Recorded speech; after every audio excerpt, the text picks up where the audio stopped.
the sidelines for a long time. Now I'm finally getting in the game. It's about time. This is my time. This is my time. The only thing I consider impossible is losing. I've been waiting on the sidelines for a long time. Now I'm finally getting in the game. It's about time. This is my time. This is my time. The only thing I consider impossible is losing.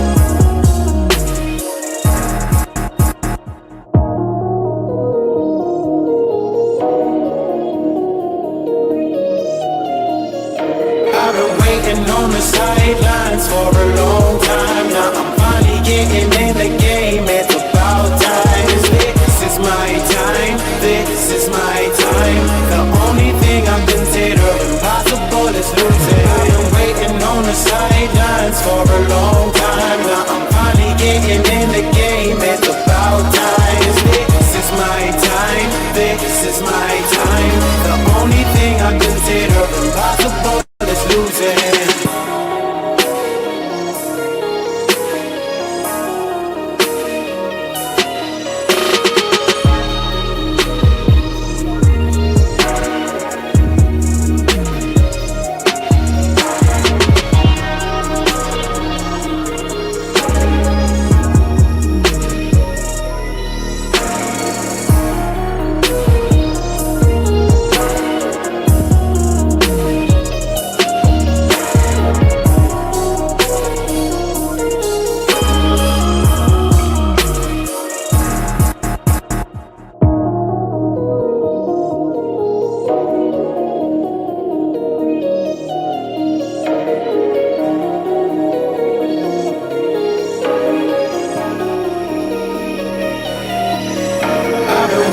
On the sidelines for a long time. Now I'm finally getting in the game. It's about time. This is my time. This is my time. The only thing I consider impossible is losing. I've been waiting on the sidelines for a long time. Now I'm finally getting in the game. It's about time. This is my time. This is my time. The only thing I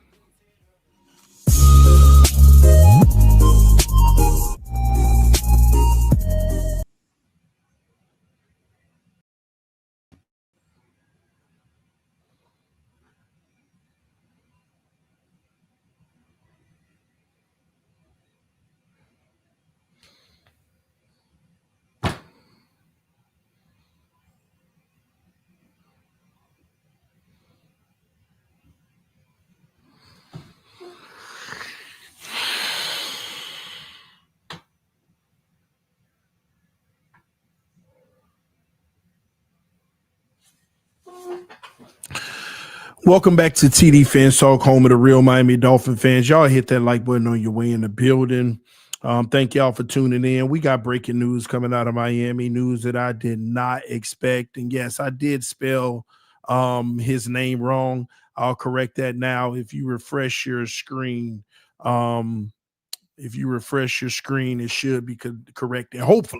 Hopefully, if you refresh your screen, it should be corrected. I spelled his name wrong. It don't matter anyway. He may not even be here. So why should I care? Gosh, man, what? You know what? I got to practice what I preach.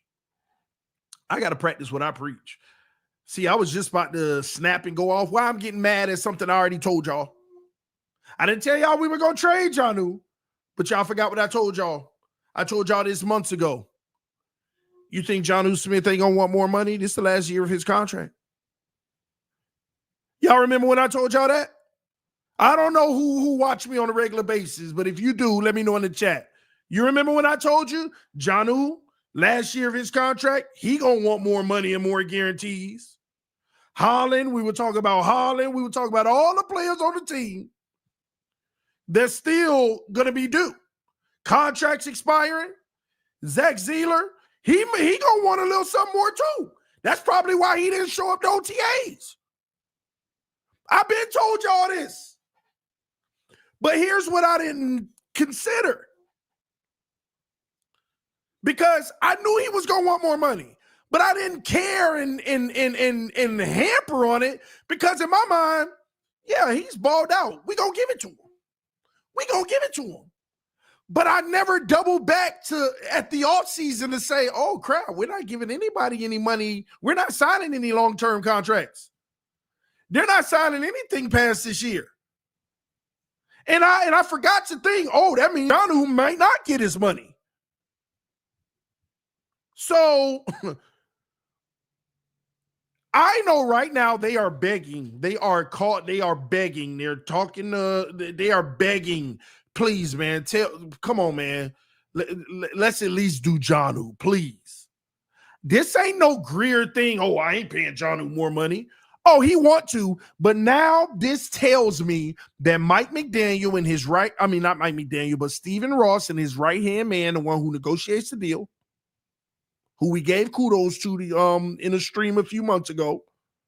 I don't know why I always forget this man's name. Somebody who watches this channel on a normal, remind me of the man's name because I'm running a blank right now. I'm trying to find it in my head.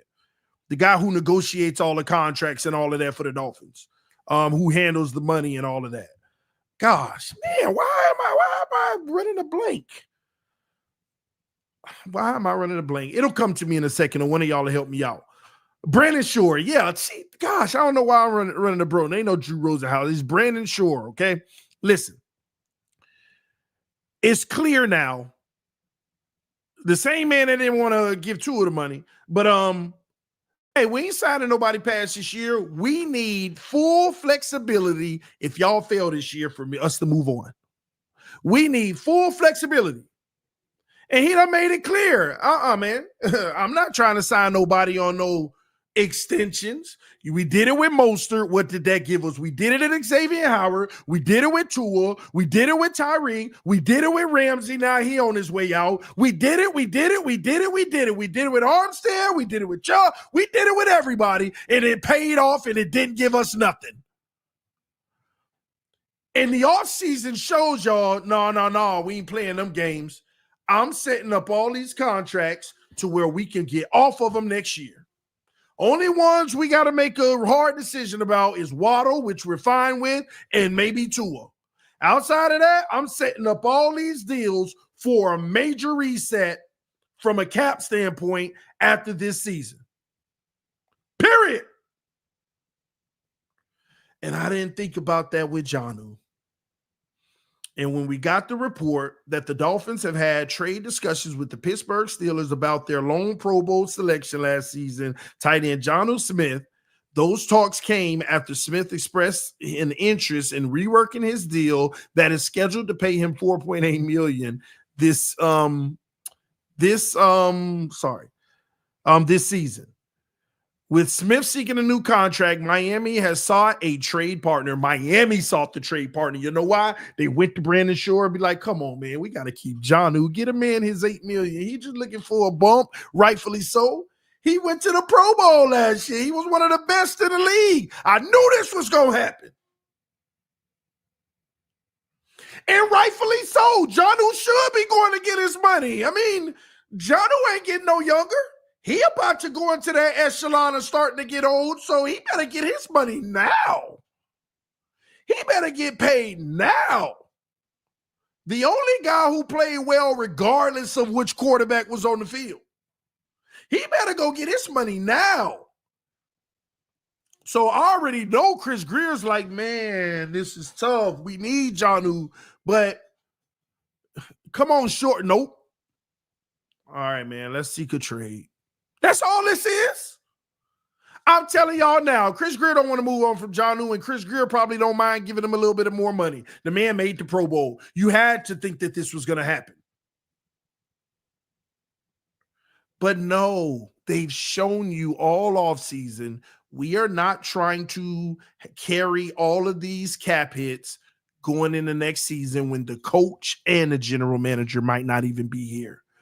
They have been given, and again, this is let me be clear with y'all, because I want to be clear with y'all. Nobody told me this. I could be wrong. This is what I deduce. This is what all the information I gather, this is the conclusion my brain comes up with. It should be somewhat common sense, but maybe I'm wrong. But I want to let y'all know that I could be way wrong. That way y'all don't say, well, this is what it is. I don't want to ever steer you wrong, but does your common sense tell you the same thing?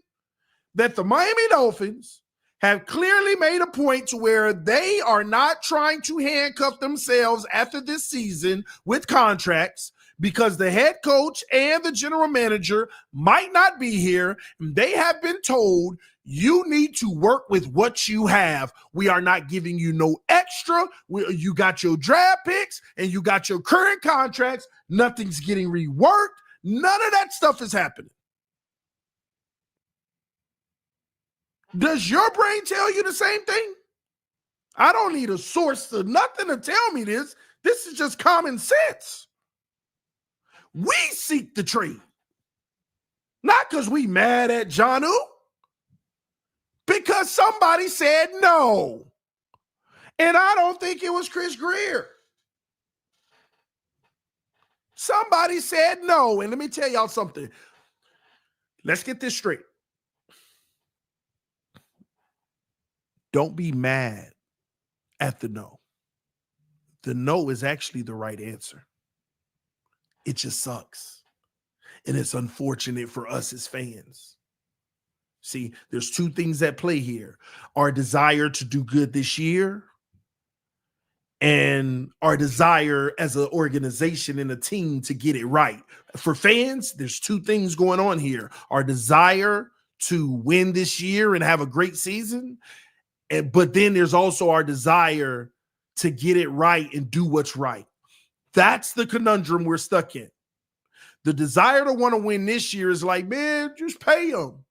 But somebody's being responsible in the building and saying, no, we have given this rebuild everything it deserved. You've run out of credit. You have what you have. Go get it done. If you get it done, we'll continue to support it. If you don't, y'all are gone. We're moving on. The new coach and the new general manager will make decisions about how we're going to progress moving forward, and financially, we'll support that.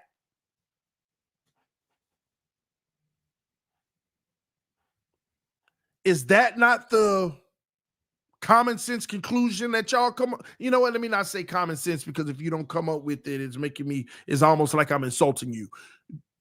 Is that the sense y'all getting, or am I off base? I actually want to take a poll on this, not physically in the chat, but let me know in the chat. Do you think that's what's going on, or I'm off bases? Let me know in the chat. Shout out to the 522 people watching right now between YouTube, Twitter, and Twitch. One person on Twitch, but between YouTube and Twitter, salute to everybody watching right now. I gotta know. You're right. It's a logical approach. Embrace the tank. Off base. I think they just don't want to pay Jonnu. Well, let's explore that for a second. Everybody else is saying yes, facts, and they agree. But I respect your opinion, because it could be a valid one, right? Let's explore that. Me personally, if that's the case, why don't they want to pay him? The production he gave last year, and the only Pro Bowler on the roster, which means he was a top 3 tight end in the league last year, right? We have to ask, on top of that, why don't they want to pay him? I'm pretty confident it's probably 7-8 million he's looking for, or he's looking for an extension that gives him more guarantees and more years. But it's not like we're getting into the $15 to $10 million range. We might be talking about $7-8 million here. Why don't they want to pay him? Y'all, would y'all pay Jonnu $7-8 million a year? Yes or no in the chat? TD did say Jonnu gonna want more bread. Yeah, I mean, let me pause for a second because, and I don't want to get sidetracked, but I gotta say this, okay? Because I'm a Dolphins fan too. I create content, but it don't mean I don't be out here in these streets bouncing around. And obviously, for some strange reason, I tend to be the subject of conversation a lot when Dolphins conversations come up. Whether it's good or bad, and most of the time bad, right? But you know, people criticize my takes and my channel and what I cover and all this and that. But let me say this. This is what I provide on this channel. And I want to break this down for people who are new that really trying to get a feel on if they even like the channel. Okay. Here's what I provide on this channel. I take the team, right? Because people say, oh, all you do is talk about Tua, which technically is the furthest thing from the truth. Now, I mention him a lot, but that's technically the furthest thing from the truth. I mean, you even look at this stream, we're 17 minutes in, and it's the first time I mentioned his name, and that was only to make a point of what other people say, right? But I do got to talk about him in this regard because this is going to hurt him, and we'll talk about that.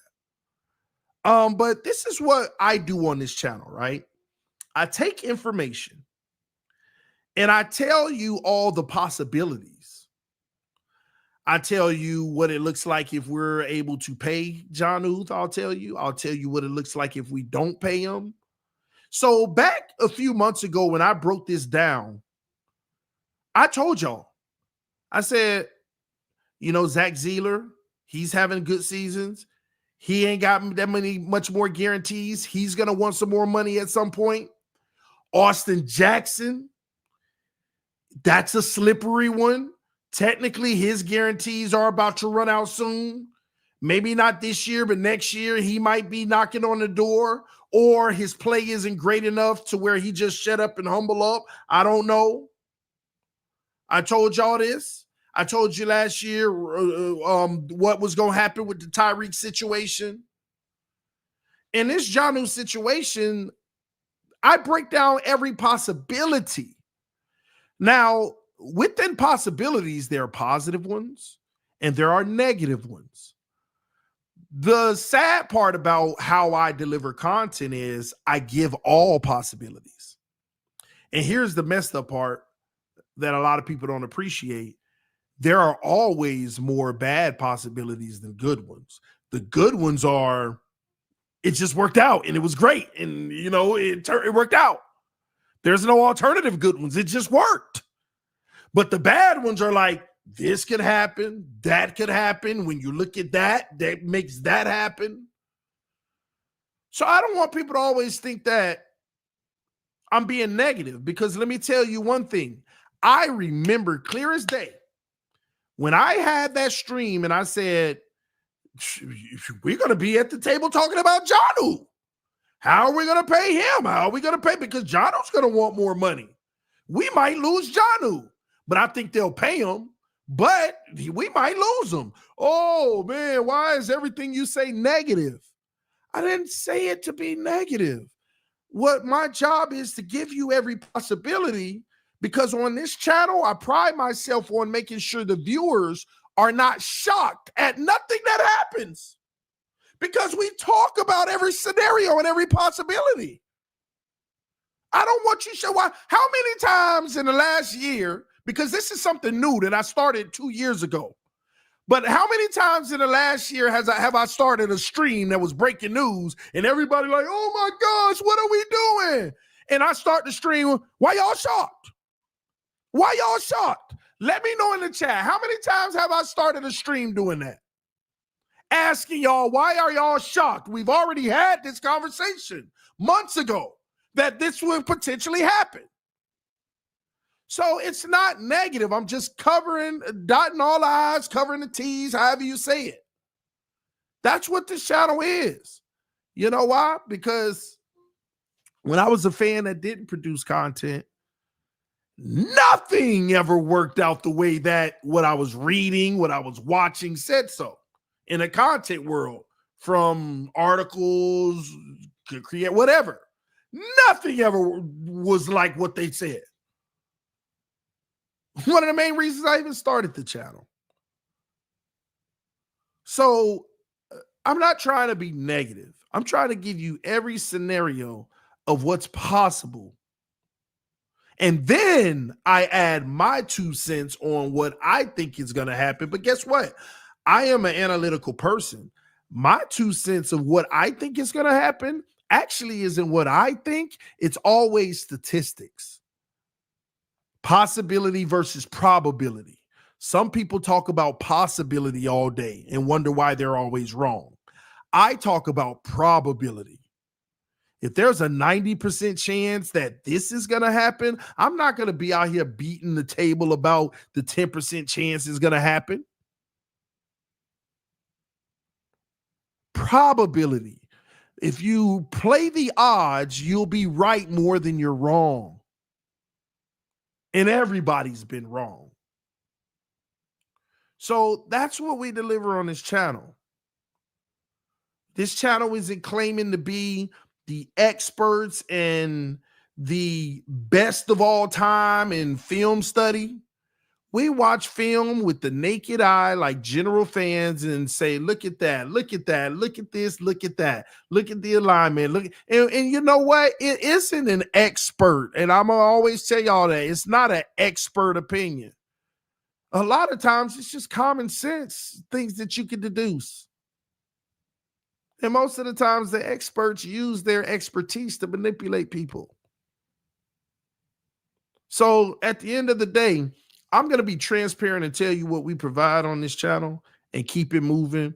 And I'm going to appreciate all the support that you all continue to give and the success we continue to have. Okay.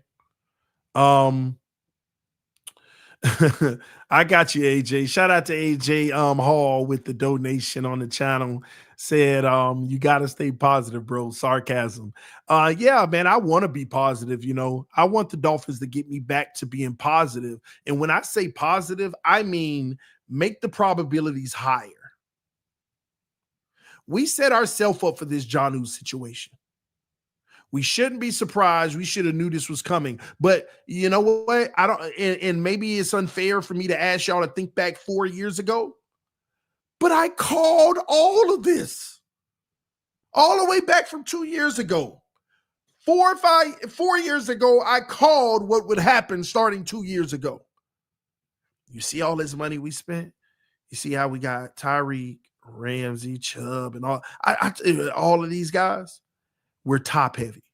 We're going to struggle with depth over the next few years. And then whenever we find something that we might like, we're going to have a hard time actually extending them because of these contracts. So people say things like, oh, like somebody in the chat right now said, you did call the collapse, TD. Yeah, I did. But some people will say this. Oh, well, if you be negative and call it, you're just betting on it to work out that way to be right. I give you reasoning why I say it. I told y'all this years ago. These high-end contracts is going to make us struggle with depth. Why you think we always crying about injuries? Because we ain't got a next man up that we feel good with. Because if you did, you wouldn't be crying about the injuries, because we still should have success with some backups. Then I said, we're going to lose some key players because we're not going to be able to afford some of our own guys. I kept telling y'all, I don't know. When you went and signed all these free agents and traded for them and gave them this big bucks, what are they going to do about Hunt? What are they going to do about Wilkins? What are they going to do about Holland, Brandon Jones, and everybody? I told y'all that it's not adding up. Oh, man, you're tripping. Don't worry about the cap. It ain't real. Y'all remember all them people kept telling me that? It ain't real. We'll worry about that when we get there. They could finagle it. They could move money. I'm like, I study the cap. What are y'all talking about? This is what's we're going to end up happening.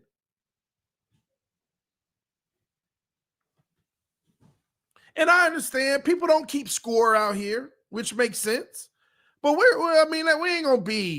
not going to be naive to act like people aren't out here trying to get it right more than I'm not competing with anyone, but I want to be right more than I'm wrong. I do. Everybody should.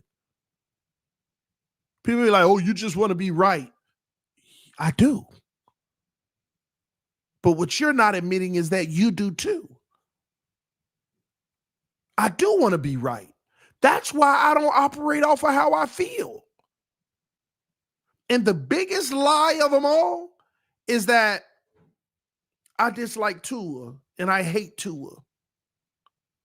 Because my analysis brings me to he'll never be good enough to be good enough. He'll never be.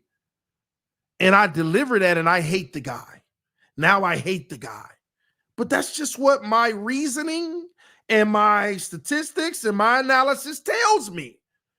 And I could be wrong. But why am I going to go against what my analysis tells me? Oh, you just want to be right. Well, I don't want to flip and just say, oh, he's going to be everything we ever wanted just to appeal to you. I'd rather be right than be wrong. And unfortunately, what I feel is right is not what a lot of people want to hear. What I'm supposed to do with that?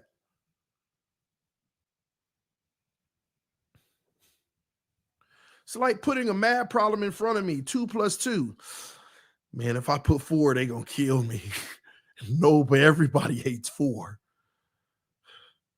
Well, I'm just supposed to write down 3 for y'all to celebrate and lie to you?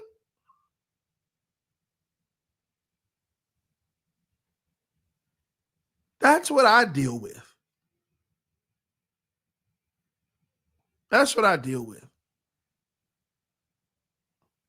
And when we started the Dolphins Collective with me, Omar, Alan, and Doug, I knew I was hated, but Lord, not that much.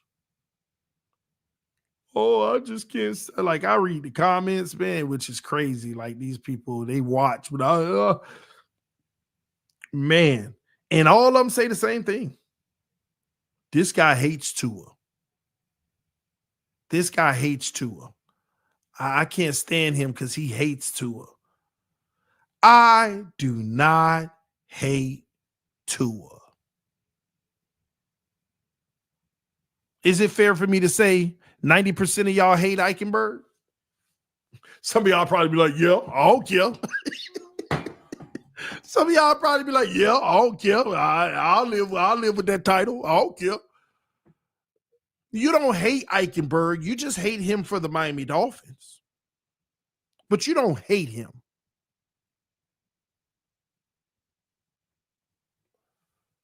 You don't hate Eichenberg unless you're a hateful person. Like, we can joke about, yeah, well, I hate it. No, we could joke about it, but deep down, human to human, nobody hates Eichenberg. Eichenberg hasn't done anything personal to anybody. We just don't like him for the Dolphins. We don't like a lot of times what he brings to the team in his play. And that's how I feel about Tua. This narrative, I hate Tua. This guy hates Tua. I don't. I just feel like we're about to waste 7 to 11 years on him. That's all. That's all. I don't want to Andy Dalton this thing. I don't want to Andy Dalton the Dolphins. 7 to 11 years of, oh man, yeah, it's time to move on now. And nothing to show for it. And us running around debating the whole time about every external factor except that one.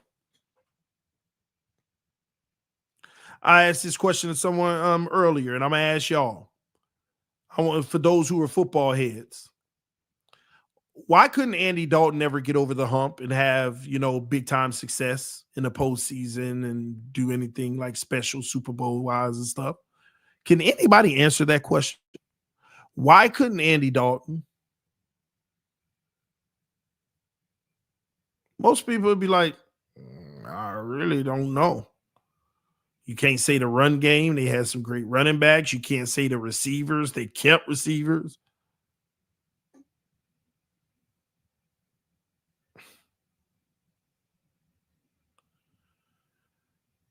It's because he was good enough not to be good enough. Always put stats up. Threw for 3,900, 4,400, 4,000. Almost every year. He could sling the rock. But he was always good enough not to be good enough.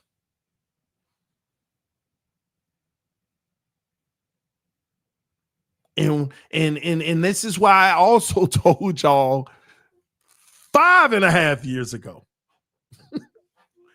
The worst quarterback you can have in the NFL is the one that's good enough not to be good enough, because he's good enough to never say, oh, we need to move on. And he's not bad enough. Y'all get my point. It's like you never concretely say, oh, we gotta get rid of this guy.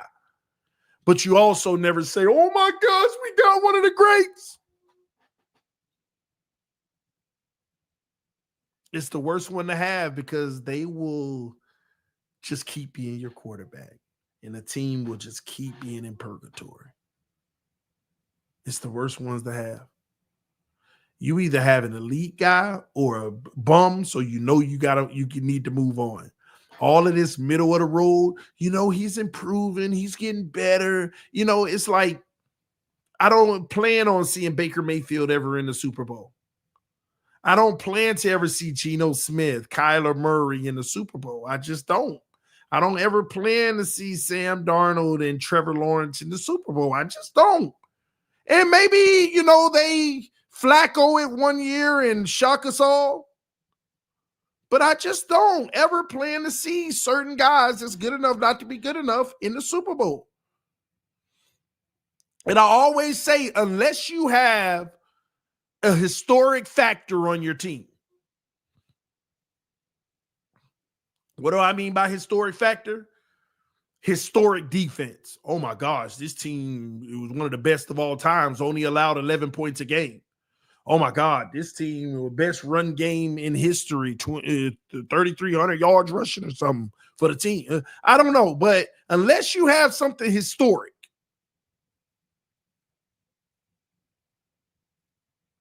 and here's a little secret.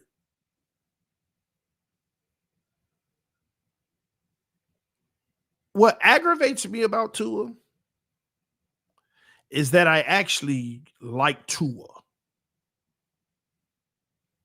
the person, which is crazy, right? That's what aggravates me about Tua, is that I actually like him. Like, you want him to win. You want him to succeed. You want him to overcome. You want him to blah, blah, blah. Like, great guy, can be a little green sometimes with his comments. But, who wouldn't want this guy to win? And if you wouldn't want him to win, you either a fan of another team or you really do hate the man for whatever reason. The man has never done anything I don't recall this man doing anything that's even borderline of that's justification of not liking him as a person. I actually like Tua as a person. But it's sad that I can't even show that as much because I'm about business when it comes to the Dolphins and covering them. I'm about business. Hey, man, you deliver it, you don't. As my quarterback. And you know what? He's going to continue to get chances, though. And here we are, another year he has a chance. But guess what? I said this on the Dolphins Collective about 3 weeks ago. I said that the Dolphins are failing Tua right now. And it shocked some people. I said that, and they asked to elaborate. And I said, they're not doing what it takes to support him this year. They're not doing what it takes to support him this year. Let me tell y'all, if they really wanted to support Tua this year, they would have went for broke and gotten a left tackle to replace Armstead, because they knew Armstead wasn't coming back because he needs surgery on that knee. They would have went in the draft in the first round instead of getting a defensive tackle and actually gotten another. Like, they would have built a real undeniable wall. And that still wouldn't guarantee that he's going to deliver, but we're at a point where you have to do all you can to at least cover all narratives. And they didn't. And now you're looking into taking away his safety blanket, which was Jonnu this year.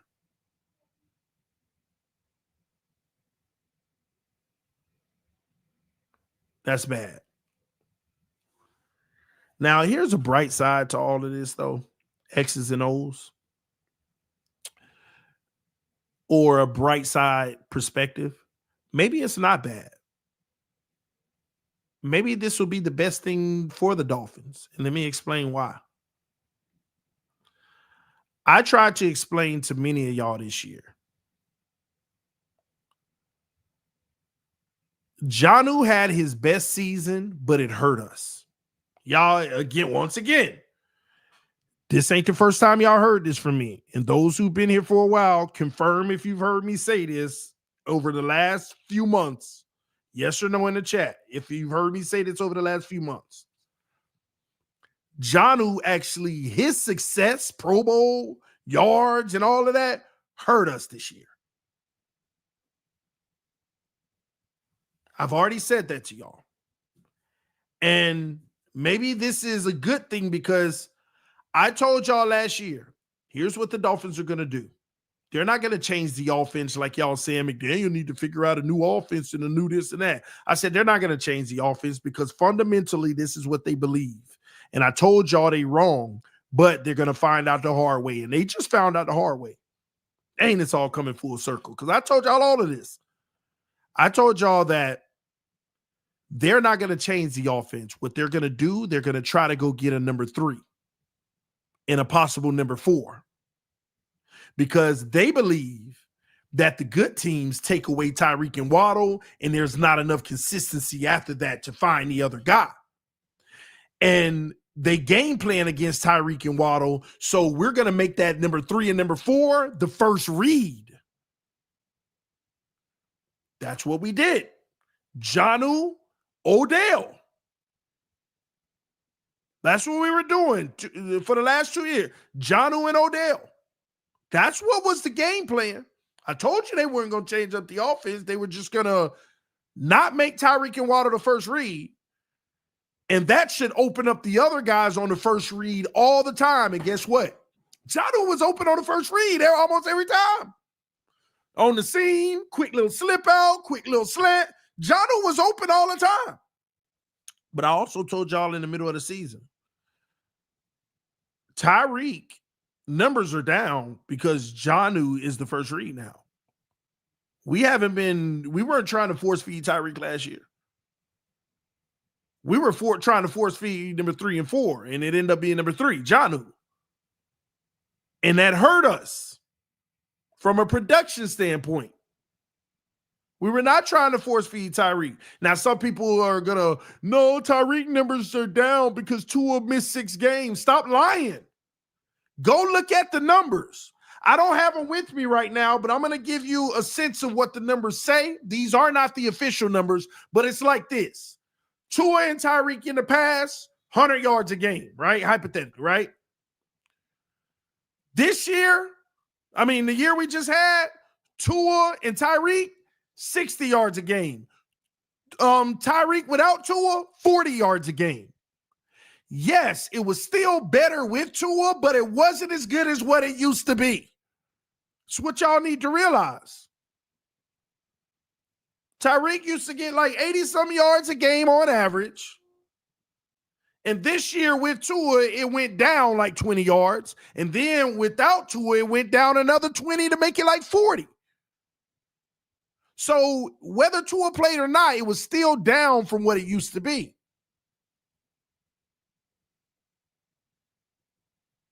And I told y'all throughout the season, this Jonnu's success is only because it's like a trade-off.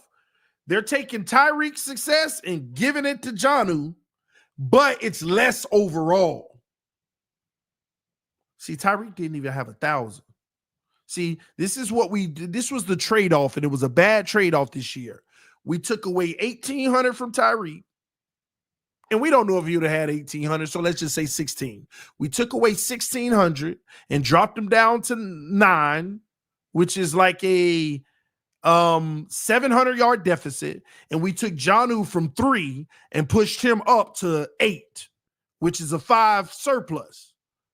But in its totality, it was a net loss of over 200 to 300 yards. That's what the trade-off was. And that's not good for us. And I kept telling y'all this.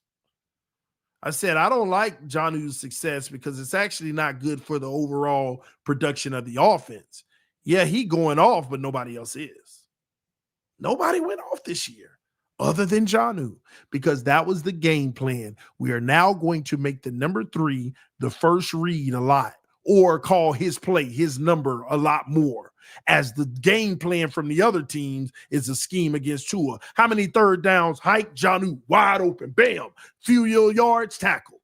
I mean, Jonnu, like, are we going to see her act like Jonnu was just catching like out here with contested catches all day? Now, he made some amazing contested catches this year, but a lot of that came in wide open work over the middle in the seam and veering out in the flat after he blocked. The plays were designed for him. It wasn't, oh, let me look. Oh, nobody. Oh, Jonnu. No. They were designed. And it didn't help the team. And I'm going to tell you another thing that I didn't like. What was his name? Our other tight end that I don't even think we have anymore, Durham Smythe. We just pooped on him after this year when Jonnu went off and he went down. We forgot that the year before, Durham Smythe had like a 90% completion percentage. He caught like 90% of everything that came his way. And then Jonnu got all the reps and Durham started to struggle for some reason. And maybe there's something I don't know, an injury, this, that, I don't know. But yeah. Durham Smythe actually played well the year before for us. We just didn't feed him the rock as much. The man had a 90% completion percentage. Reception percentage. It was crazy. So I'm not surprised by this. It's unfortunate, but this is clearly a situation where the Miami Dolphins are saying, we're not opening the checkbook for nobody right now. You get what you got. We gave you everything you've asked for. Now you need to make this work. We can't keep bailing you out with money. You've maxed out your credit card. That's what this is. The Miami Dolphins have maxed out their credit card. I like that. Sorry, y'all give me a second. I got to tweet that.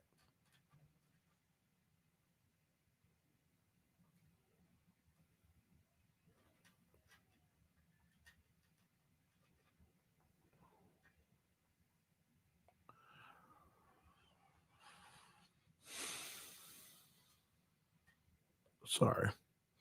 All right, let me put that out there. That's what this is.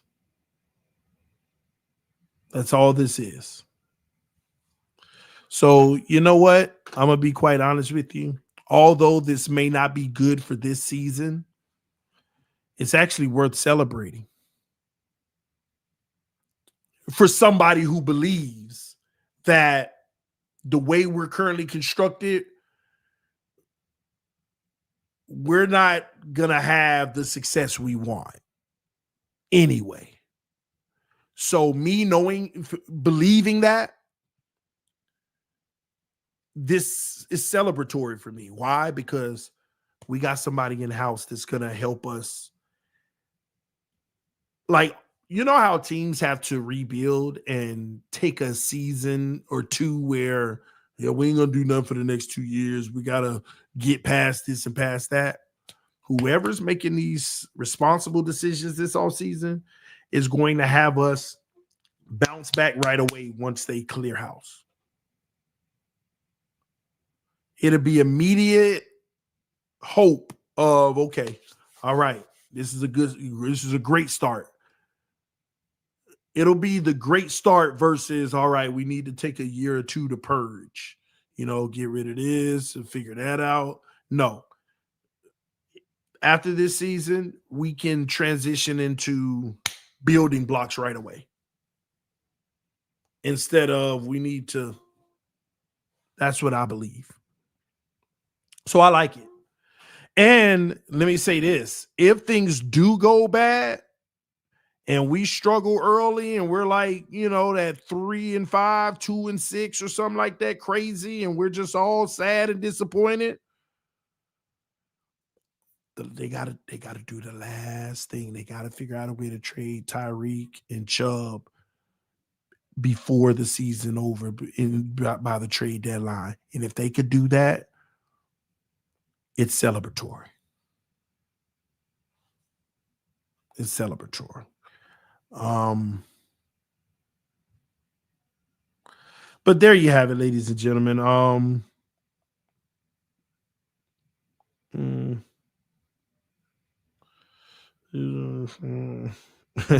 I like this. I'm in a group chat, and they always dropping stuff. Somebody just said,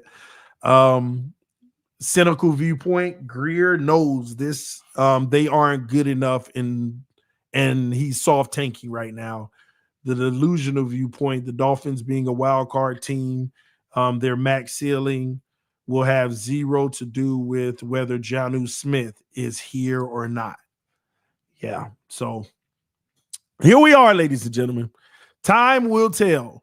But I will say this, let's not sleep on one player that I'm very optimistic about this year. I'm hopefully optimistic about. All right. Malik Washington. I'm optimistic. I want him to be that guy this year. I'm looking forward to him balling out. I hope he does. I don't know if he will. We'll see. But Malik Washington is somebody I'm keeping my eye out on this year. I want him to have a beat. I just, something about him, I'm hoping I'm right. I don't know if I'm going to be right. I felt that way about Ezukama, and where's he? But Malik Washington, I'm a little high on, so we'll see how that turns out. Right now, I got 865 people watching the stream. Thank y'all for tuning in. A few things I want to go over real quick. Thank you, first of all. Let me give a shout out, a special shout out, man. This was huge. Shout out to the homie Alex Adams, okay? He dropped the $50 for the training camp fund in the Cash App. Thank you, sir. Thank you, boss. Because training camp this year is probably going to cost me over $2,000. I got to travel to Detroit. I got to travel to Chicago. And then I got to travel down back to Miami for the Jags. So my goal is to go to all of it and give y'all exclusive coverage, as I always do. And it's going to cost a lot. So when people show love and support like Alex just did, dropping the 50 bomb, I thank you, sir. Because the less amount of money I got to spend out of my pocket, the easier and more I can do, and the more I can provide the audience. So you, sir, are contributing to TD Fans Talk in a big way, and I appreciate you. Shout out to the homie Michael Jordan, who's also going to show some love for the Chicago trip to go cover the Bears versus Dolphins in preseason. Salute to him. And I know people send me donations via super chats. Thank you for those. I just ask, if you do have the capacity, if you are going to send a super chat, if you can, send it in Cash App, because YouTube does take 40% of all super chats. Cash App, they're not doing that. Okay. And your money goes a long way. So if you want to donate to the training camp fund, the Cash App is coming across your screen at the bottom, $ TD Fans Talk. training camp support last year. Y'all got me to Houston. That was pretty dope. So I'm independent, obviously. I don't have the big paper or the network backing me up on this. So I'm appreciative of everybody who show love and support in any way that you can. So thank you for those who have, thank you for those who will, and thank you for those who want to but can't. I appreciate the thought. It's a lot. All right. AJ Hall again said you got to stay positive. Sarcasm. My brother Damian D's in the building said, I appreciate you always being honest with the fan base, CD. That's all I have is my honesty. I mean, it's that way I don't have to remember a lie. All right. Tua not restructuring his stupid contract to help keep key players show you what kind of leader he is. What do you mean Tua not restructuring his contract? Who told you they asked Tua to restructure and he said no? Who told you that? It's a benefit for players to restructure. They're converting non-guaranteed money into guaranteed money and converting it into a signing bonus. It is a benefit when they restructure. Now, a pay cut is different, and they're not asking him to do that. They know they'd be wasting their time. But restructures or restructures for less is a pay cut. That's not what's happening. What you want them to do with Tua is restructure and convert the non-guarantees into guarantees, like they did Ramsey, like they did Tyreek, like they did all of those guys that got us in this situation now. And they've already decided they are not doing that. This is not a case of them asking him to do it and him saying no. I don't know where that came from. Unless I missed something, I don't know where that came from. Super Bowl next year. I'm done with maybe next year. But Justin, buckle up, brother. Buckle up. Justin Collins gifted 1 membership to somebody. Let me see if it's still in my feed. I want to see if I can find it, because Justin just showed love in the chat and gifted a membership. It must have been too long ago. I can't see it on my feed. I don't have the extended feed up right now. But salute to you, Justin. Thanks for the love and support. Blessing someone else with the membership to the channel. Again, if you want to become a member of TD Fans Talk, home of the real Miami Dolphin fans, go ahead and hit the join button, okay? Wait, what was on there before Tua? He made his first Pro Bowl appearance under Tua. Well, I think that's kind of unfair when Tua only plays 60% of the season. So I say he made it under the Dolphins. There were other quarterbacks that were eating with Jonnu. I think Huntley had a big game with Jonnu 1 week. I think it was like his second game. He had like 80 or 90 some yards with Jonnu, Tyler Huntley. And remember, Jonnu only had like 800 yards. So, yeah, I mean, he still only averaged, 60 a game or something like that? 50? I got to pull that up. And that's another thing. We're going to sit here and be like, oh, Jonnu had a great year. He did, but it ain't like in comparison to great tight end years. It wasn't even close. It was just good for our standard. I mean,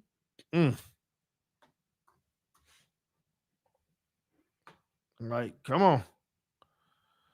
We're not going to sit here and act like the man had over 1,000 yards. He had 884 yards. All right, 88 receptions. So when you do the math,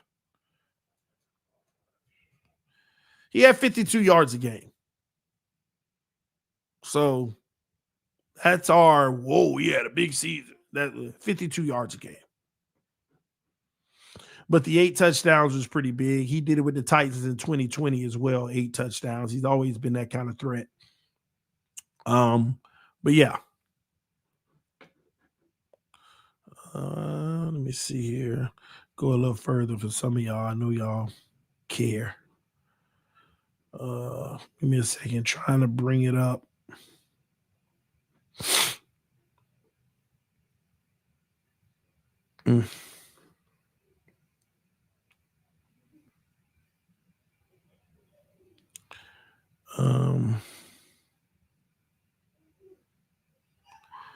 Yeah. That was with Huntley, I believe, versus the Colts. He had like 96 yards, 7 targets, 7 completions, 96 yards. Yeah. He also had 62, which was above his average in week. Because what games did Tua miss? What weeks did Tua miss? He got hurt versus Buffalo, and he missed 4 games after that? Seattle, Tennessee, New England, Indiana, if I'm not mistaken. So yeah, he had a 62-yard game and a 96-yard game above his average in those. Then when Tua came back, he had a 20-yard game below average, 46-yard game below average, 45-yard game below average. Nah, man, you got to give this to the whole team. You got to give this to the whole team. Even when Tua wasn't there. So to say, oh, Tua gave him the Miami Dolphins gave him, okay? Miami Dolphins. My brother, Matthew Cromartie in the building said 4-13 loading. Stop hating on us. The Bucks going 3-14 then. Oh, man. Nah, man, you know what? I'll be honest, though. You can't rule nothing out. If we're going to be honest, we can't rule nothing out this year. We can't rule nothing out. So I don't want to think like that. But we can't rule nothing out. Let me ask y'all a question. If the Dolphins did win 4 games and we had to, oh my God. Are there even any good quarterbacks coming out next year if you look at the fact that Archie Manning may not come out? Are there any good prospects next year? Are there?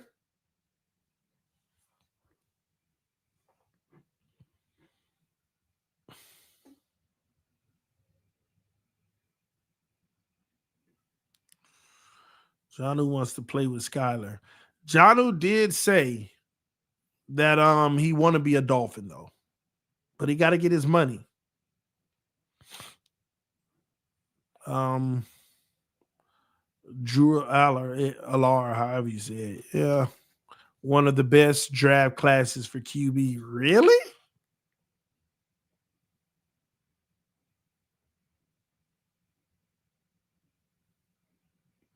But would we even draft a quarterback? Oh my gosh, why do we have to go through this stuff, man? Why do Miami put us through this stuff? Sam Levitt. Why do we have to go through this stuff?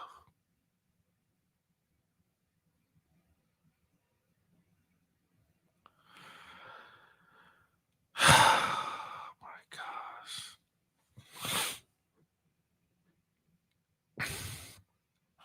It's going to be a long season. Just make it competitive. Please make it competitive.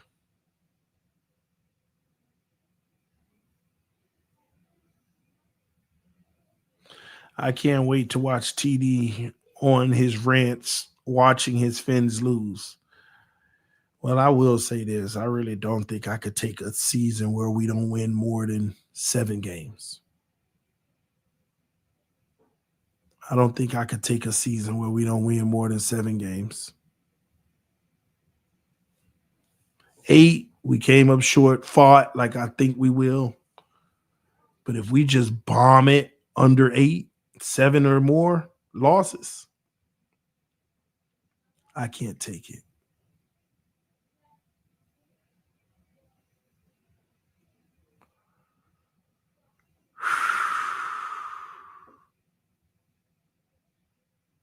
Jeez. Man. It is what it is. Anyway, I'm about to get up out of here. I guess I'm going to go cook dinner for the kids, throw some ribeyes on. Yeah. And relax and have some kid time. They out of school now. Today was the last day of school. I didn't make any of them go. They all stayed home.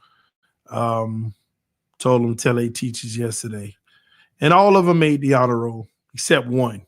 Because he take after me. The one that act like me the most. But all of them had their award ceremonies, the high school one, middle school award ceremony, elementary, all of them honor roll, A honor roll for 2, AB for 1, and then the one that take right after me, hey, we just proud we're going to the next level. Oh my gosh, he remind me of me too much. But yeah, he casually said eat some ribeyes. Yeah, man, they addicted to them. It's my favorite cut. But yeah, they love them. So I got some I want to make, and so they can enjoy it. Every time I say it, they be like, "Oh, we having ribeyes for dinner." They get excited, so they love it. So, the ambassador is here, Chef Jew. What's up, brother? That's my brother. We're talking day one. Shout out to all the day one people that have been rocking with this channel for quite some time. Shout out to Lamont Triance, who just dropped a little love in the Cash App. I appreciate you, bro, helping me out. Said for training camp. Again, everybody who showed me love in training camp, $1, $5, 10, 20, 50, 100, a million, a trillion, hit Elon up. Y'all know I did actually message Elon on Twitter. I sent Elon a whole message 2 years ago. Y'all probably still think I'm playing. I actually messaged Elon. I said, Elon, can you please buy the Dolphins and just let me control it? It's yours. You're going to make money. I just want to win a Super Bowl. Can you please buy him for me? Y'all think I'm lying. I promise y'all I messaged that man. He never responded. But I did. I did, man. Man, I'm telling y'all, this team, man, I just won a Super Bowl in my lifetime. Then I can retire. Man, OGTD, I got you on the training camp. Tim fam, hit me up later. All right, I appreciate it as always, bro. You might have to. I believe you. Yeah, I did. Ain't no harm in asking. You never know. You never know. He might have been like, you know what? Hey, Amazon Stadium next week. Tesla Field. I don't know. Whatever. I don't. Oh, yes. Y'all hit the like button, man. How many likes we got? Do we at least got 100? Do we at least have 100 likes? I'm going to be Let me update it. Let me see. Oh, we got 216. Oh, we own it today. I appreciate y'all. Tax write-off. I know, right? Man, telling y'all, man, just get the Dolphins. TD, you excited to watch Hard Knocks this year? Also, you coming up to Buffalo week 3. Michael, yeah, I want to watch Hard Knocks because it's a division rival. So I will watch. I'm excited about it. I'm a watch. I'm looking forward to it. But am I coming to Buffalo week 3? Yes, I am. We just sold out, by the way. For those who didn't know, we're doing an event in Buffalo, Roundtable Sports, Dolphins, Buffalo. We're in like a suite, a big suite that holds like 400 people going across like half of the end zone. And we booked it out, and we got a group of like 45 of us, and we have 45 tickets. and we didn't know, but it sold out in less than 3 weeks. Today we just we still have like 8 people that had to pay. They gave a deposit. They got to pay their full amount, which some of them have already started to. But we've already had 35 people, 30 some people pay the full amount. And it's expensive too. We're in a like luxury, like it's a nice club area thing. And we were selling them for like 450 and we just sold out. But if any of the remaining 8 people who put $100 deposit, if they don't pay their remaining 350 in a couple of weeks, we'll open up their spot for people. But there is already like a 5 people wait list. We did reach out to the Bills to see if they have any more tickets. And the guy said, I don't think we do, but I'll get back with you in a few days to see if we do. So I'll let y'all know if we got any more. Yeah, man, I wish we'd have had more space. We should have, because I'm excited about going to the Buffalo game in Buffalo because I've never been to Buffalo Stadium. Also, this is the last year in that stadium. Like they're no more. They got the new stadium they're moving into next year. So I want to be able to say I've been to the old one and the new one. So that's why I'm excited about going to this old one. Shout out to Big C, JD the Great's going. A few Dolphin fans already got their tickets, so they're gonna meet us up there. And it's gonna be pretty dope, man. We've been working on the seating arrangement, so I got a lot of y'all sitting next to me for those who are going. And so sorry for those who can't go because we sold out of tickets. But here's what I'll tell you: since we did so well as far as like selling out for the event, we're thinking about doing Jets Dolphins in New York, MetLife Stadium. 1 p.m. Sunday, December 7th, I think. We're thinking about it because the tickets aren't going to be like the Buffalo game, $450. They might only be like $250 or $275 or something like that. So we're thinking about it. Maybe even less than that, depending on where we get them. So I'll keep y'all posted if we do that. It's just, we'll see. We'll see how it goes. We'll keep you posted. Last year we did the Miami event, Jets Dolphins in Miami. We had our own private terrace in the stadium. That was a dope event. But yeah, so I will be in Buffalo to answer your question. And I'll be there for like 2.5 days. So I'm getting in on like Tuesday. So yes, I'll be there. All right. All right, y'all. Let me get to cooking dinner because we have the Dolphins Collective at 7:30 tonight. And yeah, we got a lot to talk about tonight on the Collective. Ramsey, Jonnu, all of this stuff. Also, I wanted to ask y'all, should Cameron Wake be in the Miami Dolphins Ring of Honor? Should he be a Hall of Famer? It's an interesting question. All right, love y'all. Appreciate y'all. Dolphins Collective tonight at 7:30. Go over to the channel and subscribe now. We're almost at 5,000 subs in 2 months, so that's pretty dope. Love you. TD, your biggest hater, King Lowski, don't even show for that one in Miami. I know. You live in Miami? No, I was born and raised in South Florida, but I now live in Central Florida. For all my brothers and sisters that live down in Miami, y'all can have that. I don't want no. I just go down and visit my parents and training camp and all of that when I do. Cost of living is ridiculous in South Florida. All right. All right, y'all. I'm out of here. Love you. Love you. Love you. Forever, forever, forever. Okay. Is somebody gonna join ever? LOL. Never. LOL. All right. Love y'all. Peace. I'm out.